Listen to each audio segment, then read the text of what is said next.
Assalomu alaykum aziz obunachilar, yaxshimisizlar? Sog'liqli, yaxshimi? Omonmisizlar, tandormisizlar? Xudo xolasa biz ishlarimiz yana bugun ko'rishingiz mumkin. 5 qozonni joylashtirib bo'ldik do'stlar. Bu eshiklari времени turibdi. Bular ustiga endi granit bo'lgandan keyin, kafil bo'lgandan keyin olib boshqalardan qo'yadilar buni. Biz endi shu eshikchalarni, razmerlarini qo'yib, joylashtirib, taxlashtirib berdik. Keyin vaqt ham to'g'ri qo'yib beraveradilar. Apshib ketib. Ko'rishingiz mumkin, рабочий stollari bilan oralikda bir 50 santdan 40 santdan рабочий stollari bilan tashlab berdik. 15 kilolik, 10 kilolik, 15 kilolik, 15 kilolik bir yerda bir рабочий stol bo'lsin dedi, kattaroq. Bu yerimizda yana 15 kilolik do'stlar. Shuning bo'lib chiqdi, xudo xolasa. Endi buni dimoxodlari qoldi, pakal dimoxodlari turib turadi. Bu yoqda meni hozir boshlab qo'yibmiz. 230 kilolik qozon.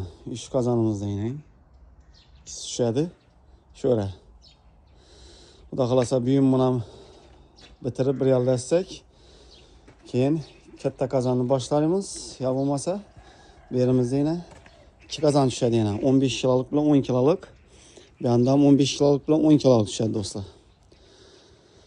Xudo xolasa bize ish jarayonini ko'rsatib boramiz sizlarga. Bugungi ishimizdan boshlab oldik. Alloh nasib etsa, bellarni bitta aytgandan keyin dimoxodga tayyorlab qo'yamizdan bu yon tarafdagi oshxonamizga yetamiz. Keyin bu yoqdan bir oshxonamiz bor-ku. Xudo xolasa ko'rib boraverasizlar. Hurmatli obunachilar, kanalimizga obuna bo'lish yoddan chiqmasin do'stlar.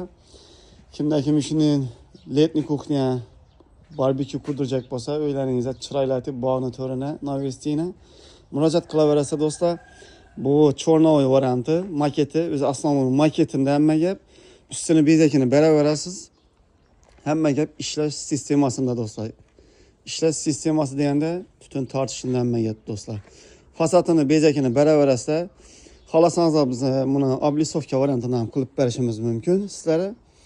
Fasad kısmı şu gördüğünüz şu oblisovka bo'lishi mumkin.